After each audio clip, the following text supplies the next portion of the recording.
Sir చెప్పండి sir, ఈరోజు చూసుకుంటే ప్రధానంగా కూటమి ప్రభుత్వం ఏర్పాటయ్యి సంవత్సరం కావచ్చింది, కానీ ఇంతవరకు కూడా ముఖ్యంగా చూసుకుంటే ఉమ్మడి విజయనగరం జిల్లాకు సంబంధించినటువంటి ఎటువంటి అభివృద్ధి కార్యకలాపాలు జరిగాయి, ఇంకేవైనా లోటుపాట్లు ఉన్నాయా? ఈ ఒకవైపు చెప్పుకుంటే ఈ కూటమి నేతలంతా కూడా మాయంత పాలన, మాయంత చక్కనైనటువంటి పాలన, సస్యమలమైనటువంటి అభివృద్ధి ఎక్కడా జరగలేదని చెప్పుకొస్తున్నారు. దీన్ని ఏ విధంగా చూడాలేంటిది?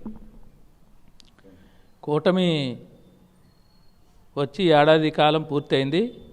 మరి 12వ తారీఖుకి ఇది పెద్ద సంబరాలు చేసుకునే వాతావరణంలో ఉన్నామని చెప్పేసి ఈ మధ్యన ప్రకటనలు వచ్చాయి.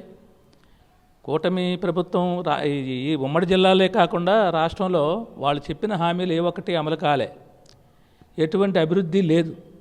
సూపర్ 6 అన్నారు, సూపర్ 6లో ఏదో పెన్షన్ తప్ప మిగతావి ఏవి ఒకటి అమలు చేయలే. రైతు భరోసా కావచ్చు, తల్లికి వందనం వేయలేదో వేసామని చెప్తున్నారు, అది ఎంతమందికి వస్తుందో తెలియదు. తల్లికి వందనం అని రకరకాల పథకాలన్నీ పెట్టి ఈ పథకాల ద్వారాగా మేము అభివృద్ధి చేస్తామని చెప్పారు, కానీ ఏ ఒకటి అమలు కాలే.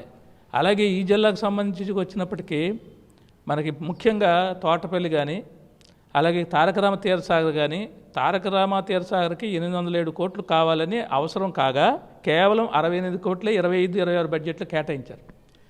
అలాగే ఈ తోటపల్లికి 517 కోట్లు ఇప్పుడు అవసరం కాగా దానికి 47 కోట్లు కేటాయించారు.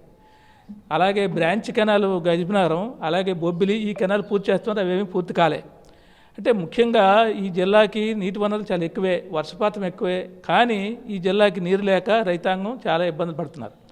ఈ ఇరిగేషన్ అభివృద్ధి అయితే మొత్తం వలసలు ఆగుతాయి, కూలీలు దొరుకుతారు, పని ఉంటుంది, ఇవన్నీ ఉంటాయి, అవి ఏమీ చేయలే.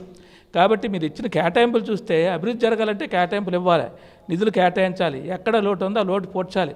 కాబట్టి ఇంతవరకు పాలకులు కొంత గతంలో ప్రభుత్వం చేయలేకపోయింది, మేము వచ్చి అన్నీ చేస్తాం, వాళ్ళకి చేత కాలేదు, మేము చేస్తాం, మాకు విజన్ ఉంది, మాకు 40 ఏళ్ళు హిస్టరీ అని చెప్పిన చంద్రబాబు నాయుడు గారు ఇప్పుడు వచ్చిన తర్వాత ఇప్పుడేమంటాడు, వైఎస్ జగన్మోహన్ రెడ్డి మొత్తం అప్పులు చేశాడు, దివాళా తీశాడు రాష్ట్రం అంతా, అవన్నీ నేను కవర్ చేసుకుంటూ వస్తున్నాను, కాబట్టి కొన్ని చేయడానికి ఇబ్బందులు ఏర్పడుతున్నాయని ఇప్పుడు చెప్తున్నాడు. మరి ఎన్నికల ముందు ఈయనకి తెలియదా ఈ లోటు ఉన్నట్టు, ఎంత అప్పు ఉన్నదో తెలియదా? మరి అంత అప్పు ఉన్నప్పుడు ఈ హామీలన్నీ ఆయన 1 ఇస్తే 4 ఇస్తానని చెప్పి ప్రకటించి ఓట్ల రాజకీయం చేశాడు. ఆయన ఓట్ల కోసం గ్యారెంటీలు చేశాడు, జిమ్మికి చేశాడు, ప్రజల్ని మోసం చేశాడు. కాబట్టి ఆ రకంగా చూసినప్పుడు మన జిల్లా తీవ్రమైన లోటు జరిగింది.